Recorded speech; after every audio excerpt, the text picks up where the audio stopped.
First, a 9-time Pro Bowl selection, Super Bowl 18 champion and Pro Football Hall of Famer Mike Haynes.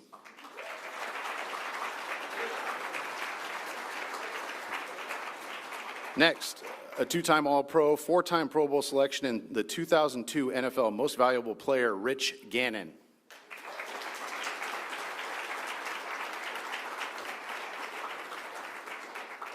Next, an 8-time Pro Bowler, Super Bowl 18 champion, and Pro Football Hall of Famer, Howie Long.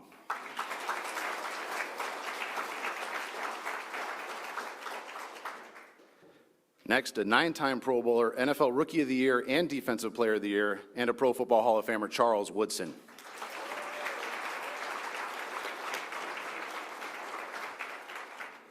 Next, an NFL Rookie of the Year and Most Valuable Player, the Most Valuable Player of Super Bowl 18, the Raiders' all-time leading rusher, and a Pro Football Hall of Famer, Marcus Allen.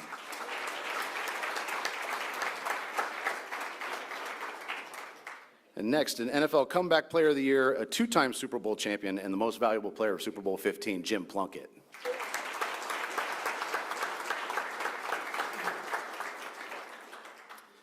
And now I'd like to introduce Raiders General Manager John Spytek.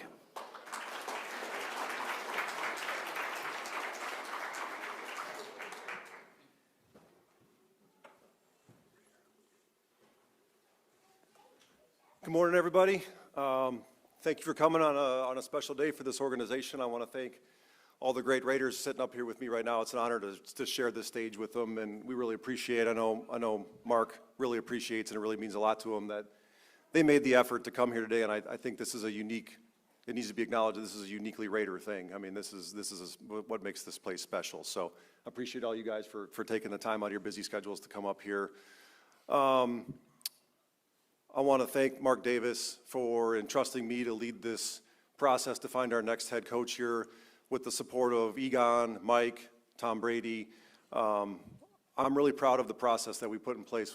We set out to take our time, to be deliberate, to be meticulous, to find the right leader for this organization going forward. We have a uniquely challenging offseason with the first overall pick and new leadership at the head coach, but that's why it was so important to us to find the right man to lead this organization forward. And we interviewed 22, we had 22 interviews, 15 different really quality people that we talked to.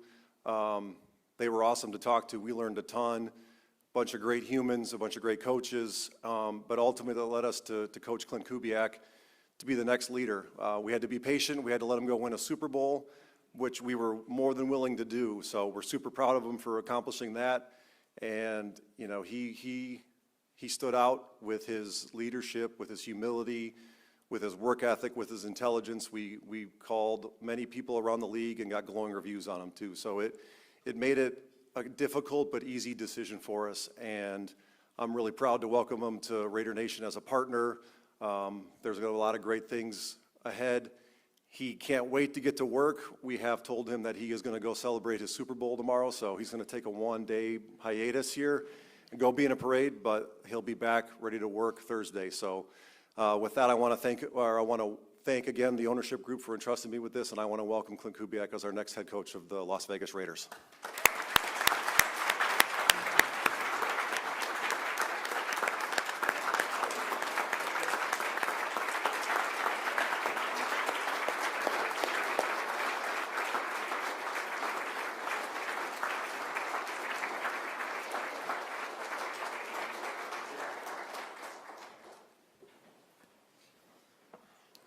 Morning, everybody.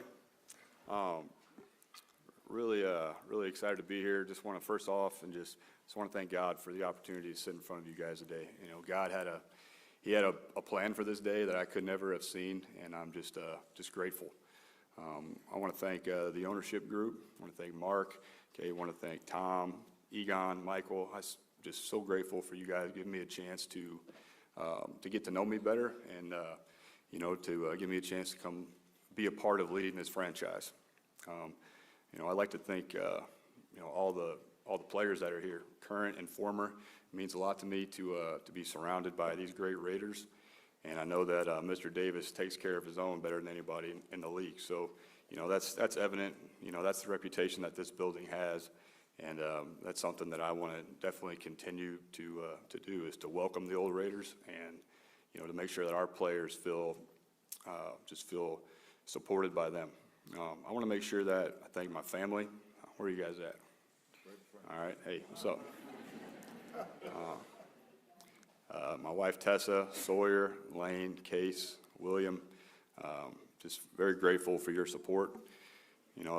We've moved a lot, guys, and it means the world to me that you guys have supported me and have stuck with me, and we've gotten a lot closer through all these trials and tribulations. But like I said first, I think there was a master plan behind all this that none of us could have known. So thank you guys for being here. I want to thank my mom and dad. I want to thank Tessa's mom and dad, Kathy Nelson, and her late father, Bill, who I know is watching up in heaven today, and Tessa's brother, Drew, and all their support. I want to thank John Spytek for giving me this opportunity. I know there's a lot of candidates out there, and I know they went through and did their homework, and just spending time with John, I know how important it is for us to have a really great relationship, and just getting to know him a little bit better. I'm really excited about how we're going to communicate and how we're going to lead this building together. I want to thank the interview panel, Mark Thews and Brian Stark, amongst many others. Thank you for your professionalism and for your hard questions that you gave me. I want to make sure that I thank the Seattle Seahawks, John Snyder and Mike McDonald, all the players and coaches there. This day doesn't happen without me getting a chance to be a part of that culture and all the things I learned from those men. I want to give a special shout out to Ken Walker, the MVP of the Super Bowl, who I didn't see after the game. So K9, if you're watching, man, way to go. Proud of you, brother. Really proud of you and all your teammates. I'm going to go see those guys tomorrow for the parade and then hurry back here and get to work. But guys, I got all these notes prepared, and I've never been really good at that. The main thing is this is no ordinary job. This is the silver and black. This is the Raiders. This is a historic franchise. So, when the opportunity came up to stay in Seattle and continue there, or to have a chance to come here and compete with this organization, it was a no-brainer. I grew up obviously watching a lot of Broncos football. All right, going against the Raiders twice a year, and the grit of this franchise sticks out. When you hear the autumn wind as a Raider, I can hear that in my mind growing up, watching NFL films and seeing these guys next to me play, seeing Howie Long and Jim Plunkett. It's pretty powerful to be sitting up here with you guys, and I just want you to know that, those values that you guys played with, that's what we're going to play with. It's really important to me that, it's really important to me that we're a gritty team, that the way that they were back in the old days. And how do we do that? Well, it's our silent tape. It's nothing that we say, it's what we do on the field, and it's what the silent tape speaks about our team, how physical we are, our effort, all the little things that win that have nothing to do with scheme. So really excited to get to work with you players, and excited to go turn your tape on, see what you guys are about right now, and then go see how we can get better together. But to be a head coach in the NFL, it is a real blessing. But to be the head coach of the Raiders, it's something that I'm very excited for. When you say commitment to excellence, okay, and you look at the walls around here, you look at the players on this wall, and there's a history of Hall of Fame players here. There's a history of Super Bowls, and that's what the ultimate goal is. But you have to be about the work if you want to get there. And I guarantee you that myself and our staff, we're going to be about the work, and we're going to be very collaborative with the personnel staff, the coaching staff. We're going to work together so that we're a connected group, because connected teams win. There's plenty of other things to say, guys, but this is not a day to go out and cash checks. This is a day to say hello and get to know everybody. I get to know that these, the players that are here, for me to get to know everybody, because guys, I just got done coaching about 2 days ago, so I got a lot to catch up on, but I'm really thankful for John for letting me come in here and have this opportunity, and I can't tell you guys enough how excited I am and how grateful I am and how blessed I feel to be sitting in this room. So, let's get the questions going. Great. We'll now open it up for questions. We have microphones in either aisle, so please raise your hand and state your name and affiliation with your question. We'll start with Ryan over here. Ryan McFadden from ESPN. This question is for Klint. Just could you put into perspective what the past 24 hours or so has been like, that you go from, winning the Super Bowl to now you're here being introduced as the head coach of the Raiders? Just what has these past 24 hours been like for you? Well, it's been a lot of fun. It's been great. The Super Bowl itself, was a 2-week grind to get ready for that game and just pour your heart and soul into that game plan to see our players go out and have that success. And that's why you do it. That's why you coach. That's why you play. That's to go win a world championship. So that was a complete blessing. And to get on the airplane and come meet everybody in this short period of time, it's exciting. But all these things, all these smiles, eventually that kind of wears away, and then you got to go get to work, and that's what I'm excited about doing. Is going to watch some tape and get to know these players better and put together a great coaching staff. Yeah. And for John, this question for you, John, just like when studying Klint Kubiak, just what about his scheme and how he runs the offense? Why do you think that fits what you're trying to do moving forward for this organization? Well, I think Klint said it well. It's less about scheme and more about the person. We were very thoughtful about how we approached this and the kind of coach and man that we were looking for to lead this organization on a day-to-day basis. I mean, he talks to the players every day. The players are our most important part of this organization right now. And when we got to speak with him the first time on Zoom, when he was trying to prepare for the 49ers, and then again in Seattle when he was trying to prepare for the Super Bowl, he just was the right person. And the fact that he can score a lot of points is awesome too. But we were more focused on the person, the humility, the work ethic, those traits above scheme. Klint, Hondo Carpenter on this side right here. You didn't have to come here. Seattle wanted you to stay. Other teams wanted you. So what did ownership and John say to you that convinced you were the guy to bring back the excellence these 6 men represent? Yeah, I think over 2 separate interviews, I just got very comfortable with John and Mr. Davis and the ownership structure. And it's really they didn't have to say much. This is the Raiders. This is one of the most historic franchises in the NFL with a great history that I want to be a part of. I want to be a part of furthering that history. So I think the Raiders really sold itself, but having those 2 different interviews and getting more comfortable with the men in the room went a long way. Hey, Klint. Obviously, John pointed out that you guys have the first pick overall in the NFL draft. And I know it's still relatively early in that process, but what are your thoughts on Fernando Mendoza, and how big did that play into this decision for you? Well, I think just the resources that the Raiders have, this building, obviously having cap space, having the first pick, those all go into the decision. And as far as who the first pick is going to be, we got a lot of tape to watch before we determine who that's going to be. But I'm excited to get into that process. But yeah, kind of going back to the last 2 questions, there's just a lot to love about this organization. Look around this building and the resources that we have, our meal room, the weight room, the fields outside, the coaches' offices. I mean, it's as good as it gets in the NFL. Been in a lot of buildings for good reasons and bad reasons. Been hired and fired, and the resources are here. We just got to go put it all together. Klint, to your right here. Willie Ramirez with the Sporting Tribune. You spoke about what the Raiders said to you to bring you here, but you'll be the 6th coach since they've arrived in Vegas. You look at the looks on these Raider greats, look on their faces, the demeanor and the meaning of this organization. Why are you the right guy to sustain and stay here being the 6th coach since, again, that they've arrived in Las Vegas?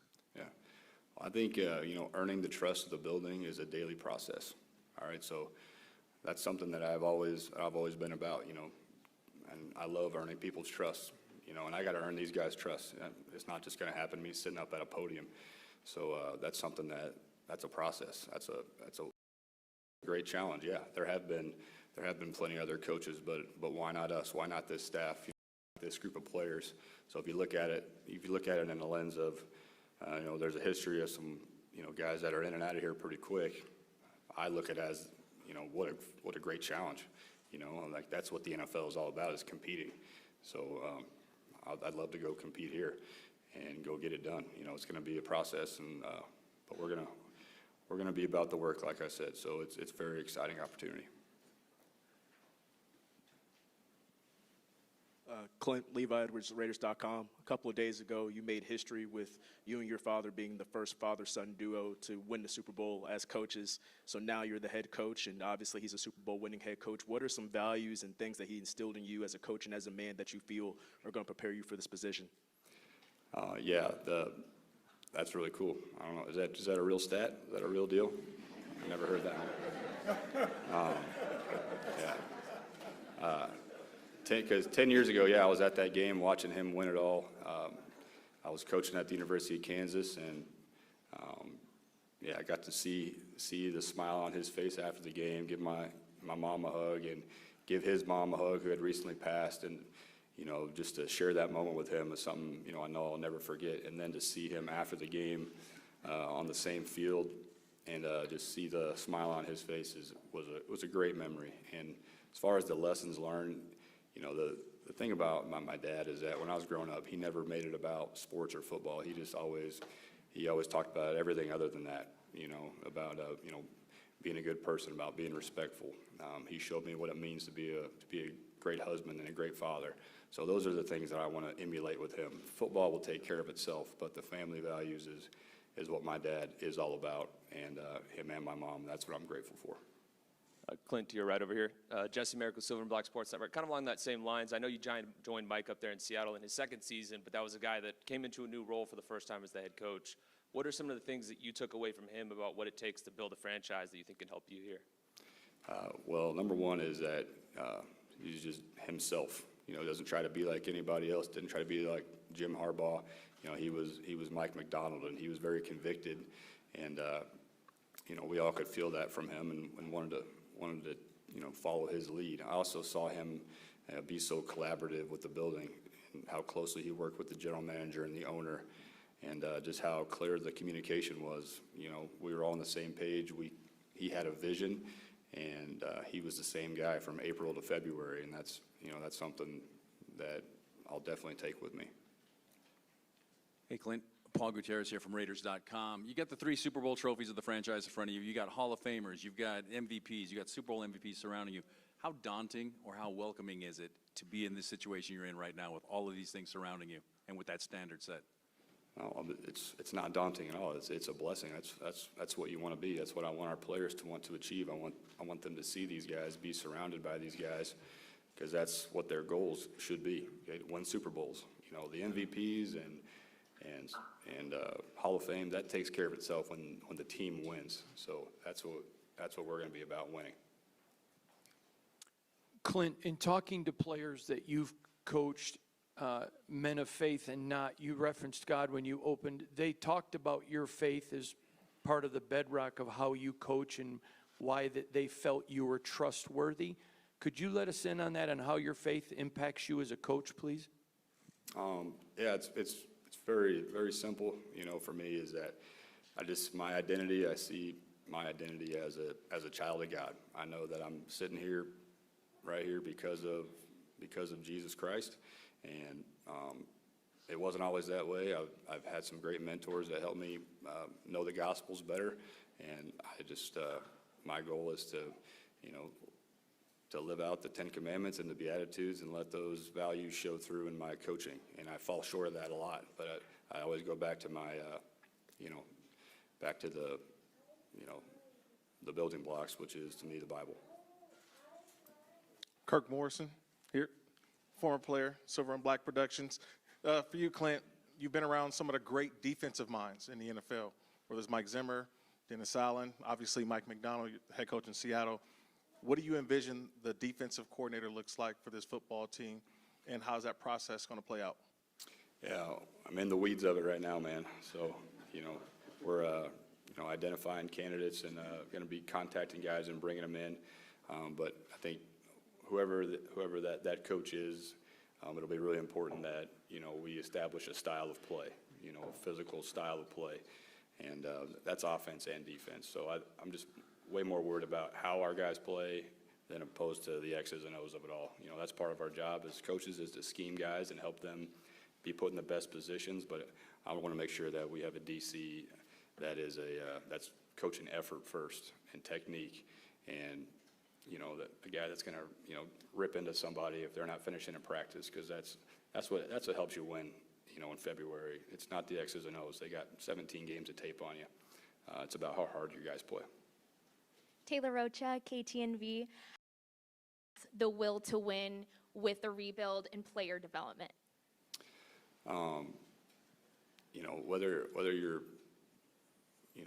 Whether it's a rebuild, whether you're on a returning roster with Super Bowl aspirations, to me, the work doesn't change.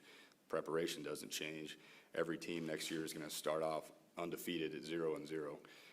So to me, it doesn't change much. Obviously it's what you identify your team needs in the offseason, player acquisition wise, and then once April 15th starts, we're all on the same plane. Hi, Clint. Heidi Fang, Las Vegas Review-Journal. I've seen your work at Christian McCaffrey as well as Alvin Kamara, and I'm wondering what excites you about working with a player like Ashton Genty and helping to build his future. Yeah, where you at, Ashton? What's up, dude? Man. Very excited about his skill set and what he brings. I got a lot of tape to catch up on, dude, but I saw you play a lot of snaps at Boise. Very excited about his talent, but the thing I would tell him and all his teammates is that it's not just about one guy. We got to get the line on the same page. We got to get our quarterback to get the right run checks. We got to get our receivers to go block for him, all right, so that we can get the play action going. But as soon as our players can realize, that it's a team thing, it's not an individual thing, we're going to be successful. I know we have those type of guys in our building right now. Harry Ruiz with the Spanish radio broadcast for the team. When you look at Brock Bowers, what's the first thing that comes into mind as being an offensive coordinator from the Super Bowl champs and now wanting to use him the best way possible? Yeah, where's Brock at? Yeah, I saw him earlier. Brock's already put it on tape, from Georgia to his first couple of years here in the league. He can be one of the best receivers in the NFL, not just receiving tight ends. So looking forward to working with him and continue to build on his skill set. Really impressive player. You've been with your dad on the opposite side in the division. Now, what would you want to say to Raider Nation now that they're all on your side? They're all excited to have you in the building wearing silver and black. Yeah, I'll just tell the Raider Nation that, hey, like I said earlier, we have to earn your trust. We gotta earn those seats in the stands by putting a great product on the field. And words will not do it, it's our actions. Hi, Coach Alex Belcastro, News 3. I have to go back to your opening statement where you said your journey has taken you exactly where you're meant to be. Because after being a grad assistant, you worked in the oil industry for a few weeks before you got that call that you never expected. So if you could go back and tell that kid that you were going to be the head coach of the Las Vegas Raiders one day, what do you think you would say? Yeah, that's what's just so cool about today. There was a path that was set out in front of me that I didn't realize I was heading to. But I knew that when you're where your feet are every day, you're trying to bloom where planted. You're trying to be the best at your job, and good things tend to happen. So that's kind of been my journey, is just to try to be the best at my job that day. And then, then you get a chance to, you get promoted with more tasks. You get to draw the pass pictures. All right, now you did an okay job of that. You get to break down the tape. All right, we'll let you talk to the fourth string quarterback today. All right, you did a good enough job there. All right, we'll let you lead a meeting, and you just keep, trying to do the best where you're at, and let the rest, take care of itself. You've imagined this role for a few weeks now, but yesterday you stepped in the building for the first time and as head coach. What can you see from the inside that you can't see from the outside? What did you feel? Yeah, I've been here before. I came here. We practiced against the Niners a few years ago. We saw the the structure here and what this all the resources that are in this building. Mr. Davis has set us up to have success there. Now it's about us, going and lifting all those weights and using that field and using those meeting rooms because everybody's got players, everybody's got resources. And now it's about, finding those edges and seeing, how we can bring our team together, be connected to go produce a winner. Klint again, Willie Ramirez with the Sporting Tribune. Obviously, Mike knew you had a couple of interviews leading up to the Super Bowl, but in these last 48 hours, has there been a conversation, some special moment, and if you wouldn't mind, the words or the sentiments that were shared in terms of his well wishes for you? Whose well wishes? Who's that? Mike? Coach Yeah, Mike? Yeah. Yes. Mike he's been really supportive of, I can't thank him enough for really everything that he just showed me of how to be a head coach. Mike made my life really hard, and I appreciate that. He challenged us every week as a coaching staff.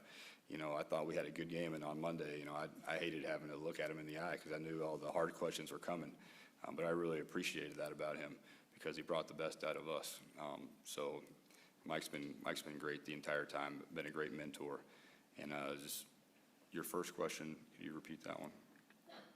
Just if you don't mind sharing the words or sentiments that he may have shared with you these last 24, 48 hours in terms of if there were any well wishes or, hey, I hate to see you go, whatever it may be. Yeah, I don't remember the exact words, but before every game, Mike, gives me a bro hug and said, "Turn it loose." So that's probably what he said. Coach Alex Eshelman with KTNV over here. Congratulations. I'm kind of going off of Alex's question about the oil fields company. You mentioned that what brought you back into coaching when you were telling that story was you got a call from a player, and that was kind of the moment that solidified to you that you wanted to become a coach. Along with that, I loved the story about you gifting your players Bibles. Just describe how rewarding it is to you to develop players, and where do you get that passion from? Yeah. The whole oil field story, I'm probably getting it overblown because I want my old boss to know, like, I still appreciate the job he let me have. I feel like they're getting raw into the deal here. But long story short is I was a GA for 3 seasons, and you're trying to make what's your next move going to be. You got to figure out what you're going to do with your life. And I was married with Tessa. We didn't have any kids yet, and I just kind of felt like I was letting the family down. I wouldn't make any money, and so I wanted to go try something new. Anyway, I was at that job for a few weeks, and just quickly realized how much I missed being a part of a team. And the reason that I love to coach is to see players get better and see them have success. We get to work with the best athletes in the world, and to be able to help them get better and help them, realize their goals. That's why you do it. To sit on that field a couple of days ago, in Santa Clara and being around guys that we've been coaching since April, and just to see the joy on their face. That's why you coach. So relationships are really important in any business, but especially in football. You kind of, when you're in the fire with somebody every day and there's so much adversity, those bonds get so much tighter. And everyone up here knows what that's like. And you don't realize that until you're on a team that doesn't win as much. When you're coaching guys and you win 5 games, but on the last game of the year, you're not going to the playoffs, but those guys are fighting their tail off for you, and you're trying to go knock out Tampa Bay out of the playoffs a couple years ago with the Saints. We didn't get it done, but that's what it's all about, is trying to help people get better. Coach Chris Matthews with the CBS affiliate here in town. Just kind of wondering, as a new head coach and the Raiders having the #1 pick in that draft upcoming here. And the speculation is it'll be Fernando Mendoza as a quarterback. Just your thoughts on the number one pick, the new head coach, the opportunity, Mendoza. Just your thoughts on that whole thing and the player that he is. And Yeah. I guess speculation a little bit. What an opportunity, yeah, to get to go study this draft, and you know, we'll come to that conclusion here soon enough. There's a lot of work to be done before then, but it's just you know, it's an opportunity to make the roster better. You know, not only do you have the first overall pick, but you're picking early in all the other rounds too. So looking forward to, you know, attacking that process with John and our you know, scouting department and the coaches working really closely together. Coach Alan Snell, lvsportsbiz.com. What are your key factors for instilling some stability at the coaching ranks here in Vegas for a franchise that's gone through, you know, so many coaches here? Yeah, well, you know, to me, it's what happens, you know, years in advance is something I'm not thinking about right now. We're trying to put together a great staff of teachers, and we got to get some really good teachers here and coaches, and get us all on the same page and get our players going in the same direction. That communication is really important. I think if we can put together a great staff here, and get our players up to date on these playbooks and the things we expect of them, and then let the results speak for themselves after that. But in the NFL, you have to earn the second game. You know, like this league, if you don't take care of business, then you get chewed up and spit out real quick. And every one of us up here has been through that. So you know, I'm going to have to earn the right to coach this whole season, to coach the next season. I got to show Mr. Davis that our program is about the right things, and we're developing these players. So I don't take for granted how long I'm going to be here. I know that I have to earn it every day. Clint, Zeke Trezevant, Sports Illustrated, right here down the middle on SI. I was curious, did you come with the list in terms of building out your coaching staff, a list of offensive coordinators, defensive coordinators, other assistants, and how closely do you plan on working with Mr. Spytek in terms of building out your staff specifically? Yes, definitely have a list of candidates that we're going through right now, and we're going to be working hand in hand on coaches, on the roster, everything. That's part of us being successful is us working together. Okay, guys, we're going to wrap it up with Case, Q, and then Callie. Hi, Coach. Case Kiefer, Las Vegas Sun. You thanked a lot of the search committee and talked about John and Mark Davis, but we heard some reports that you were kind of kindred football spirits with another person in that process, Tom Brady. I'm wondering, assuming that's true, what is it about the game that you guys see similarly, and how will you lean on him during the season? Yeah, I'm really excited to work with Tom, and you know, he made the mistake of giving me his cell phone number, so he might wish he never did that, because I'm gonna be calling him a lot. What I'm excited about is that we have different offensive backgrounds, how we're gonna, you know, how we can pull ideas from each other. But obviously he's the greatest that's ever done it. And in the interview process, just the passion that he spoke with on all things football just got me excited about the opportunity to work with him. So, you know, I know, you know, plenty's been said and speculated about, you know, how that relationship's going to go, and that's one of the main draws to come here, is to get to work with him, to get to work with Spy. You know, these are great football minds, and if we collaborate the way we're supposed to, then we're going to pull the best out of each other. And you've mentioned you've already gotten to talk to some players. I was wondering if you've spoken to Max Crosby, and is he a guy you could see anchoring your defense here for years to come? I did. You know, I got to drink a cup of coffee with Max this morning. Loved talking ball with him, and you know, look forward to continuing those conversations. I think he was the first one in here this morning working out, so that fired me up. Q Myers, Raider Nation Radio 920. Expanding on the Max Crosby conversation, how important is it for him when you talk about silent film and you're talking about, you know, finishing in practice and all that grit? How important is it for him to be, you know, buy in with you immediately to kind of set the tone in the locker room? Yeah, we want him to be a part of our success going forward. And you know, there's no doubt about that. And you know, he's one of the best players in the NFL. So that's a no-brainer to get to work with Max and to see him continue to have success with this organization. Callie Finn with the Las Vegas Review-Journal.